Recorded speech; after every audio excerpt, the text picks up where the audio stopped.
70장 가사에 보면 이런 내용이 있습니다. 피난처 있으니 환난을 당한 자 이리 오라. 땅들이 변하고 물결이 일어나 산 위에 넘치되 두렵지 않네. 할렐루야. 네. 여러분, 인생길 걸어가다가 위급하고 급박한 상황에 이르렀을 때 피할 수 있는 피난처가 있다라고 하는 거 얼마나 감사한 일이고 얼마나 귀한 일입니까? 얼마 전에 우리 집사님 한 분이 그런 말씀을 하세요. 참 하늘이 무너지는 것 같은 절망의 이 상황을 만났지만 그래도 하나님께 기도하면 하나님께서 때를 따라 피할 곳을 주시고 도울 자를 만나게 하시고 환경을 만들어 주셔서 걸음을 인도하시니 얼마나 감사한지 모르겠습니다. 그래요. 그렇습니다. 사랑하는 여러분, 성경 시편 46편에 보면 하나님은 우리의 피난처시요 힘이시니 환난 중에 만날 큰 도움이시라 그랬습니다. 우리 인생길 걸어가면서 환난 만나지 않는다는 보장이 어디 있습니까? 우리 예수 믿는 성도라 할지라도 예기치 않았던 어려운 일들, 정말 하늘이 무너져 내릴 것 같은 절망스러운 일들도 우리 앞에 닥쳐올 수 있다는 것입니다. 그러나 중요한 것은 그 상황 가운데서도 하나님이 우리의 피난처가 되시고 우리의 힘이 되셔서 우리를 안전하게 보호하시고 인도하시는 은혜를 베풀어 주신다는 거예요. 오늘 우리가 이 은혜 안에 거하며 은혜 가운데 걸어가는 이 믿음의 길 얼마나 복되고 귀한 것입니까? 감사하며 하나님께 영광 돌리는 은혜의 아침이 되기를 바라요. 이스라엘 백성들이 가나안 땅에 들어가서 살기 전에 하나님께서는 그 땅의 평화와 질서를 위해서 여러 가지 법을 모세를 통하여 세워주시는데 오늘 본문은 도피성에 관한 법입니다. 무슨 법이라고요? 도피성. 말 그대로 피해서 머무를 수 있는 성을 얘기하는 것입니다. 고의성으로 사람을 죽이는 것이 아니라 부주의나 실수로 의해서 살인하는 일들이 사람들이 많다가 보니까 종종 일어나더라는 거예요. 고의적으로 사람을 살인한다라고 하는 것은 마땅히 죽어마땅하지만 그러나 사람이 살다 보면 부주의로 해를 끼치고 생명을 앓는 이런 경우들도 간혹 있는 것입니다. 이런 상황 가운데 그 당시에는 피해 복수법이라는 것이 있어가지고 사람을 죽인 사람은 죽은 사람의 가족이든 친척이든 누구든지 그 자리에서 살인한 그 사람을 죽여도 법에 전혀 저촉되지 않는 그런 피해 복수법이라는 것이 있었다 그래요. 하나님께서는 고의성이 없이 실수로 살인한 사람들의 생명을 지키시기 위해서 도피성이라고 하는 곳을 정하게 하시고 부지 중에 살인한 사람이 그 도피성에 피하기만 하면 생명을 구하는 누구도 손을 대지 못하는 그런 구별된 장소를 만들어 놓으셨다. 거기가 어디냐? 도피성이라는 거예요. 도피성. 믿습니까?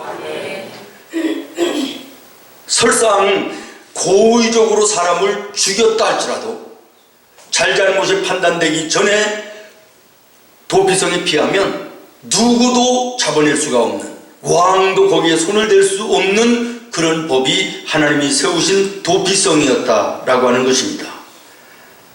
11절 말씀에 보면 너희를 위하여 성읍을 도피성으로 정하여 부지 중에 살인한 자가 그리로 피하게 하라.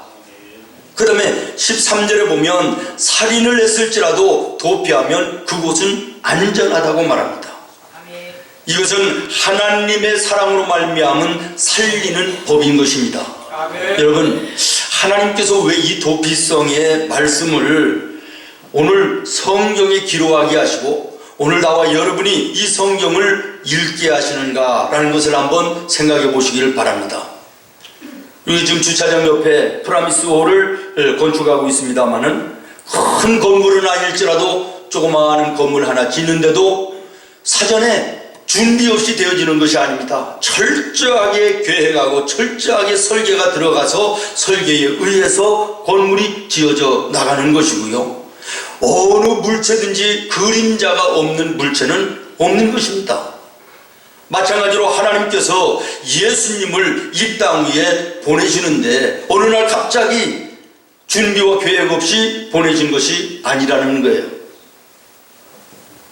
건물을 지을 때 계획과 설계를 가지고 하는 것처럼 하나님 예수님을 이 땅에 보내실 때 하나님의 철저한 계획과 설계 속에 준비하시고 그리고 모든 물체에 그림자가 있는 것처럼 오실 메시아 예수 그리스도를 구약시대에 이미 그림자로 도피성을 세우셔서 도피성을 통하여 앞으로 이 땅에 오실 메시아 예수 그리스도를 상징해 주셨다라고 하는 것입니다.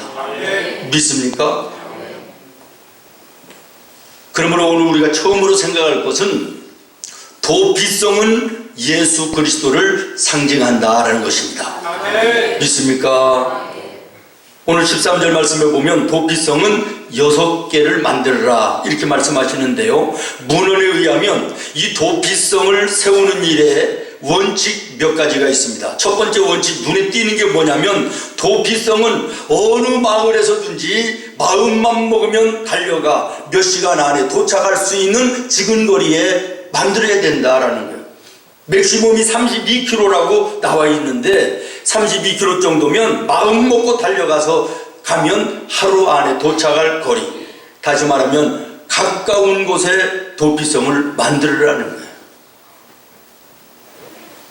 무슨 의미가 있습니까? 우리가 예수님을 만나기 위해서 하나님 나라까지 올라갈 필요가 없다는 것입니다. 하늘 보좌를 버리시고 이 땅에 찾아오셔서 영적인 도피성이 되신 예수님은 우리의 가까이 계시다는 거예요.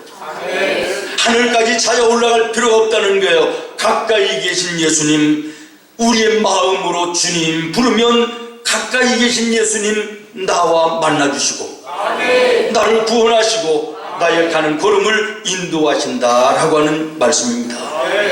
로마서 10장 13절에 보면 누구든지 주의 이름을 부르는 자는 무엇을 얻으리라? 구원을 얻으리라. 누구든지 어느 곳에서든지 예수 그리스도의 이름을 부르면 예수님 멀리 계지 아니하시고 가까이 계심으로 우리를 만나주시며 우리를 구원하시고 우리의 가는 걸음을 인도하시는 줄로 믿습니다. 구약시대에는 누구든지 하나님 앞에 직접 나아갈 수가 없지 않습니까? 제사장을 통해서만 하나님께 나아갈 수가 있었지만 그러나 예수님께서 이 땅에 오심으로 누구든지 예수님의 이름으로 하나님 앞에 나가 예배할 수 있는 은혜의 길을 열어주신 것입니다. 그래서 요한복음 14장 6절에 예수님 말씀하십니다. 내가 곧 길이요. 여러분 이 길이 어떤 길입니까? 하나님께로 나아가는 길인 것입니다. 믿습니까? 히브리서 10장 19절로 20절 말씀에 보면 그러므로 형제들아 우리가 예수의 피를 힘입어 성소에 들어갈 담력을 얻었나니 그 길은 우리를 위하여 휘장을 가운데로 열어놓으신 새로운 산 길이요 휘장은 곧 그의 육체니라. 다시 말씀드립니다. 로마서 10장 13절에 누구든지 주의 이름을 부르는 자는 구원을 얻으리라. 사랑하는 여러분, 도피성은 예수님입니다. 누구든지 예수님을 멀리 가서 찾지 않아도 가까이 계신 예수님 내 마음의 중심으로 주여 부르면 주님 내 마음에 임하시고 나를 만나주시며 나의 모든 죄를 사하시며 나를 구원하시며 하나님의 백성 삼으시는 놀라운 구원의 은혜를 베풀어 주시는 것입니다. 그다음에 두 번째로 우리가 생각할 것은 도피성은 피하는 것, 도피성으로 피하는 것, 이거 미루면 안 된다라는 거예요. 따라하겠습니다. 미루면 안 됩니다. 그렇습니다. 도피성으로 피하는 거 미루면 죽음입니다. 문헌에 의하면 도피성의 두 번째 원칙이 뭐냐면 도피성을 향하여 가는 길은 넓게 하라. 그리고 그 길에 거치는 장애물이 없도록 전부 다 깨끗하게 닦아놓으라는 거예요. 부지 중에 사람을 죽이고 이제는 그 죽인 사람의 가족이나 친척들이 원수를 갚기 위해서 쫓아오는데 도피성으로 달려가는 길에 장애물들이 있으면 이 사람 붙잡혀 죽는다는 거예요. 그러니까 장애물이 없도록 도피성으로 향하는 길은 넓게 깨끗하게 열어놓으라 라고 하는 원칙인 것입니다. 그 다음에 세 번째 원칙은 뭐냐면 도피성으로 가는 길에 군데군데마다 미클라트라고 하는 팻말, 다시 말하면 도피성이라고 하는 팻말을 붙여놓으라는 거예요. 도피성으로 피하다가 누구한테 길을 몰라서 도피성으로 가는 데가 어딥니까? 이러고 물으면 사람들이 이 사람은 사람을 죽인 사람이다라는 걸 알겠지 않습니까? 그러면 그 사람은 잡히면 그 자리에서 죽는 거예요. 그러니까 다른 사람에게 묻지 아니하고도 도피성으로 달려갈 수 있도록 안내판을 설치하라, 그런 말이에요. 여러분, 이 말이 무슨 뜻입니까? 도피성으로 피하는 것은 서두르라는 것입니다. 믿습니까? 지체하지 말라는 것입니다. 머뭇거리지 말라는 것입니다. 도피성으로 피하려면 신속하게 피하라는 것입니다. 영적인 도피성이신 예수님을 만나는 일에 우리가 미루어서는 안 된다는 거예요. 믿습니까? 이사야서 55장 6절에 보면 너희는 여호와를 만날 만한 때에 찾으라. 가까이 계실 때에 그를 부르라. 믿습니까? 언제나 하나님은 가까이 계시는 것이 아니라는 거예요. 언제까지나 부르면 내 곁에서 오시는 분이 아니라는 거예요. 내 개인의 종말이 올 수도 있고 예수님이 이 땅 위에 다시 오시는 세상의 마지막 날이 올 수 있다는 거예요. 그러므로 예수님께 피하기를 원하며 예수님께 가까이 가기를 원하는 자는 미뤄서는 안 된다라는 것입니다. 누가복음 9장에 보면요, 예수님이 길을 가시는데 예수님을 따르겠다는 사람들이 나와요. 근데 어떤 사람이 이렇게 얘기해요. 내가 주님을 따르기는 하겠습니다마는 집에 가서 가족들하고 작별은 하고 와서 따르겠습니다. 또 어떤 사람은 장례가 났는데 장례식만 치르고 와서 내가 예수님을 따르겠습니다, 이렇게 얘기해요. 그랬더니 예수님이 뭐라고 말씀하시죠? 쟁기를 잡고 뒤를 돌아보는 자는 하나님 나라에 합당치 아니하니라. 예수님이 필요해서 예수님을 내가 만나기를 원하면 바로 예수님을 영접해야지, 이런저런 이유와 핑계로 예수님을 뒤로 미루는 것은 합당하지 않다라고 하는 것입니다.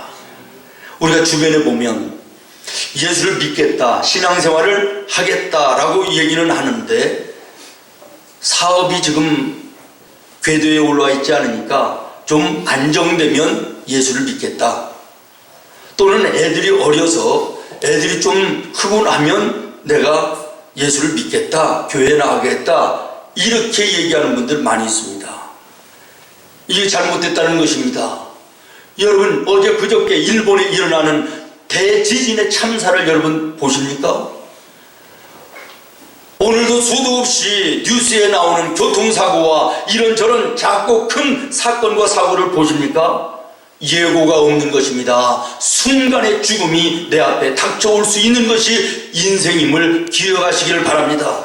내일 예수님을 영접하겠다, 일을 좀 해놓고 예수를 믿겠다, 내가 어느 정도 안정되면 그때 신앙생활을 하겠다. 여러분, 이것은 교만입니다. 이것은 무지한 것입니다. 우리의 인생, 우리의 생명이 언제 어느 때 어떻게 될지 모르는 것입니다. 그래서 하나님이 말씀하시는 것입니다. 가까이 계실 때에 그를 부르라.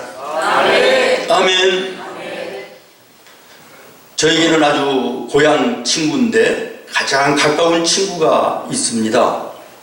이 친구한테 신앙생활을 해야 되지 않겠느냐 그러면 내가 이제 결혼을 얼마 앞에 놨는데 결혼하고 나서 우리 와이프하고 함께 신앙생활을 할게 이렇게 얘기를 하더라고요. 그 전에 결혼을 했어요. 그 이제는 결혼했으니까 이제 예수를 믿어야지, 교회 나와야지 그랬더니 개업을 했는데 신혼집을 과천에서 잡고 세운상가에다가 약국을 개업을 했는데 새벽같이 나가서 문을 열고 문 닫고 들어오면 12시도 밤 12시도 넘는다는 거예요. 그래서 너무 바빠가지고 지금은 신앙생활하기가 좀 어렵다는 거예요. 너는 그러면 어쩔 수 없다 그러면 너의 아내라도 먼저 신앙생활을 하게 하라 그랬더니 이건 또 그렇게는 싫고 둘이 똑같이 나가야 되겠다는 거예요. 그래서 내가 조금 약국이 좀 안정되면 내가 교회를 나가겠다 그래요. 그러는데 이 하루 종일의 시간이 이 세대에게는 굉장히 지루한 거예요. 결혼해서 딱 결혼을 했는데 남편을 새벽부터 밤 12시 넘어서까지 기다리려니 얼마나 무료한지. 근데 이 아내 되는 사람은요 교회를 나가고 싶은 거예요. 예수를 믿고 싶은 마음이 있는 거예요. 그런데 남편이 같이 가자는 거예요. 그러니까 못 나오고 차일 비일 미루는데 어느 날 여호와의 증인이 전도를 온 거예요. 우리가 여호와의 증인 이단입니다 이러고 오는 사람이 어디 있어요? 교회에서 나왔다고 그러니까 교회 다닐 마음은 있고 무료하고 지루하니까 들어오라고 그래서 성경 공부를 시작을 한 거예요. 빠져들어갔어요. 여호와의 증인이 돼버린 거예요. 나중에는요 무섭게 되는데요. 남편과 시아버지, 친정아버지 3명이서 이 애기 엄마를 놓고 머리를 팍팍 밀어버려도요 애기 기저귀를 묶어서 아파트 3층인데 창문에 묶어가지고 내려와서 남편이 문을 잠궈버리니까 내려와서 전도하러 다니면 여호와의 증인. 남편이 조금만 뭐라고 그러면 자기들끼리 모여 사는 집단에 들어가서 안 오는 거예요. 애기도 필요 없는 거예요. 결국에는 가정이 깨지는 큰 아픔을 내 옆에서 보았습니다. 여러분, 예수님을 내 마음의 주님으로 모시는 거 미뤄서는 안 되는 일이라는 것입니다.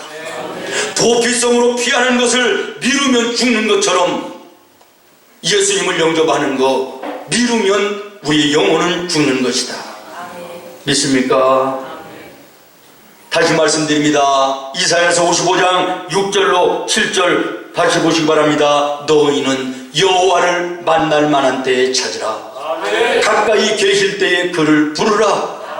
악인은 그의 길을, 불의한 자는 그의 생각을 버리고 여호와께로 돌아오라. 그리하면 그가 긍휼히 여기시리라. 우리 하나님께로 돌아오라. 그가 너그럽게 용서하시리라. 할렐루야. 그 다음에 세 번째로는 도피성에 들어가면 안전합니다. 보장을 받습니다. 여러분, 아무리 고의로 살인을 했을지라도 도피성이 일단 들어가면 누구도 그 사람을 손댈 수가 없는 것입니다. 그곳은 안전하다는 것입니다. 보장을 받습니다. 거기에는 모든 것을 누리며 살 수 있는 생필품이 준비되어 있다는 거예요. 도피성의 네 번째 원칙이 그겁니다. 도피성으로 도피하면 살아가는 데 필요한 모든 생필품이 준비되어 있고 누구든지 그것을 누리며 살 수 있다라는 것입니다. 그렇습니다. 사랑하는 성도 여러분, 도피성이 되시는 예수님 안에는 안전합니다. 악한 마귀가 해하지 못합니다. 세상의 환경이 넘어뜨리지를 못합니다. 하나님이 눈동자처럼 부모 하나 지키시기 때문인 것입니다. 그리고 예수님 안에는 참된 만족이 있습니다. 참된 평화가 있습니다. 참된 소망이 있는 줄로 믿습니다. 그래서 도피성이 되시는 예수 안에 거하는 하나님의 자녀들은 하나님께 찬송하는 것입니다. 여호와는 나의 목자시니 내가 부족함이 없으리로다. 그가 나를 푸른 풀밭에 누이시며 쉴만한 물가로 인도하시는도다. 내가 사망의 음침한 골짜기로 다닐지라도 해를 두려워하지 않을 것은 주께서 나와 함께 하심이라. 주의 지팡이와 막대기가 나를 안위하시나이다. 나와 여러분의 찬송이 되기를 바랍니다. 시편 50편 15절에 환난 날에 나를 부르라. 내가 너를 건지리니 내가 너를 영화롭게 하리로다. 시편 34편 9절로 10절에 너의 성도들아 여호와를 경외하라. 그를 경외하는 자에게는 부족함이 없도다. 젊은 사자는 궁핍하여 줄일지라도 여호와를 찾는 자는 모든 좋은 것에 부족함이 없으리로다. 할렐루야. 그렇습니다. 사랑하는 성도 여러분, 환난에서 건져주시고 인생길 필요할 때 공급하시며 채우시며 걸음을 인도하시는 주님 안에 거하는 나와 여러분 되기를 예수님의 이름으로 축원합니다. 마지막으로 도피성을 벗어나면 죽는다는 것입니다. 도피성의 원칙의 마지막이 바로 이것입니다. 도피성 밖으로 나오면 이것은 죽음이라는 거예요. 아무리 자기의 실수로 도피성 밖으로 나왔을지라도 도피성으로 나가면 책임질 사람이 없다는 것입니다. 자기 책임이라는 것입니다. 누가 잡아서 죽여도 얘기할 수 없는 것이라는 것입니다. 여러분, 이것은 우리들에게 영적으로 무엇을 말합니까? 우리가 예수 안에 살 때는 보장받는 안전한 삶을 살 수 있지만 예수 밖으로 나가면 죽음이라는 것입니다. 악한 마귀가 기다리고 우리를 절망과 그리고 슬픔으로 엄습해 오며 우리를 삼켜버리는 것입니다. 죄악의 자리로 우리를 이끌어가는 것입니다. 그러므로 예수 밖으로 나가면 우리의 영혼은 죽는 것입니다. 그래서 베드로전서 5장 8절에 근신하라 깨어라 너의 대적 마귀가 우는 사자같이 두루다니며 삼킬 자를 찾는다고 말씀합니다. 사랑하는 성도 여러분, 오늘 우리가 예수님 안에 있음을 감사하시기를 바랍니다. 이것이 은혜입니다. 그리고 이 은혜의 자리에서 우리가 이런 이유 저런 핑계로 예수님을 떠나 세상으로 나가면 우리는 악한 마귀들에게 먹이가 되는 것이고 우리의 영혼은 죽는 것입니다. 오늘 예수 안에 거하는 하나님의 자녀들 되기를 바랍니다. 이소부화에 보면 양이 무리를 지어서 다니면 아무리 악한 일이나 표범이라도 잘 헤아지를 못한답니다. 그런데 이 무리져 있는 양무리들을 툭툭 한 번씩 건드려 보는 거예요. 그래서 거기에 떨어져 나오는 이탈하는 양이 있으면 여지없이 잡혀먹는다는 것입니다. 오늘도 하나님의 교회의 공동체 안에 믿음의 길을 걸어가는 양무리 같은 나와 여러분, 악한 사탄이 사람을 통하여 환경을 통하여 나와 여러분을 툭툭 건드려 보는 것입니다. 여기에서 떨어져 나가는 사람들을 악한 마귀는 놓치지 않고 붙들어 삼키는 것입니다. 오늘 예수 안에 있기를 바랍니다. 예수 밖으로 넘어가서는 안 되는 줄로 믿습니다. 하나님의 교회 안에 있어야 됩니다. 하나님의 말씀 안에서 살아야 됩니다. 여기를 넘어서면 우리의 영혼은 죽는 것입니다. 행복에는 두 가지가 있습니다. 소유를 통해서 오는 행복이 있고 존재를 통해서 오는 행복이 있습니다. 소유를 통해서 오는 행복이라는 것은 돈을 가지고 있다든지 아니면 명예, 지식 이런 것들을 소유함으로 얻어지는 행복입니다. 그러나 이 행복은 영원하지 않는 것입니다. 존재를 통해서 오는 행복, 이것은 예수 안에 내가 존재하고 내가 하나님과의 자녀의 관계를 가지고 있다라고 하는 존재의식 속에 얻어지는 행복은 영원한 것입니다. 변하지 않는 것입니다. 오늘 나와 여러분은 이 예수 안에 있음에 이 존재를 통하여 감사하고 찬송하고 영원한 행복을 누리는 우리 성도들이 되기를 예수님의 이름으로 축원합니다. 오늘 여러분 이 자리에 앉아 있다는 자체가 은혜입니다. 축복인 것입니다. 혹시 내 귀에 하나님의 음성이 들리지 않을지라도 그저 앉아 있다가 그냥 돌아가는 걸음이라 할지라도 여러분이 지금 이 자리에 앉아 있다고 하는 이 자체 하나만으로 은혜인 것이에요. 어떤 분이 목사님을 찾아왔답니다. 목사님, 나는 교회를 그렇게 오래 다녀도 다른 사람들은 은혜를 받았다, 이런 은혜를 받았다, 저런 은혜를 받았다 그러는데 나는 도대체 은혜를 못 받습니다. 어떻게 하면 은혜를 받나요? 그리고 물었답니다. 목사님이 은혜를 그렇게 받고 싶으십니까? 그랬더니 그렇다고 그러는 거예요. 그러면 내가 가르쳐주는 대로 기도 한번 해보십시오. 뭐라고 기도하냐면, 하나님, 다른 기도하지 말고 하나님 나를 알게 해주세요. 나를 알게 해주십시오. 이 기도만 해보라고 말씀을 했대요. 그래서 이분이 밤낮 없이 하나님 나를 알게 해주세요, 나를 제대로 알게 해주세요 기도하는데, 뭐 처음에는 무슨 의미가 있는지도 모르겠고 그냥 건성으로 계속해서 앉으나 서나 자나 일어서나 하나님 나를 알게 해주세요, 나를 알게 해주세요 늘 입버릇처럼 기도하는데, 어느 날 어느 순간인가 자기 자신이 보이는데요. 하나님 앞에 자기 자신이 얼마나 추악한 죄인인지 보이더라는 거예요. 내가 얼마나 부족하고 얼마나 흠이 많은 사람인지 보이더라는 거예요. 그전에는 자기 잘난 맛에 살았는데 내가 무슨 죄인인가? 내가 무슨 사람을 죽였나? 이러면서 그랬는데 어느 날 나를 알게 해달라고 기도하다가 보니까 자기 자신이 보이더라는 거예요.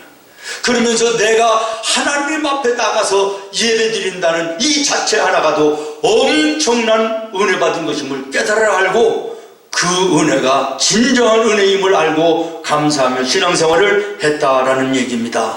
여러분 앉아있는 자체로 은혜입니다. 누구든지 앉을 수 있지만 아무나 이 자리에 앉는 것이 아닙니다. 하나님이 부르신 자만이 앉을 수 있는 자리입니다. 여러분이 앉아있는 이 자리는 복된 자리입니다. 생명의 자리인 것입니다. 이 자리에서 벗어나면 우리의 영혼은 죽는 것입니다. 우리의 영적인 도피성이 되시는 예수님 안에 감사하며 기뻐하며 그 주님과 함께 동행하는 나와 여러분의 삶이 되기를 예수님의 이름으로 축원합니다.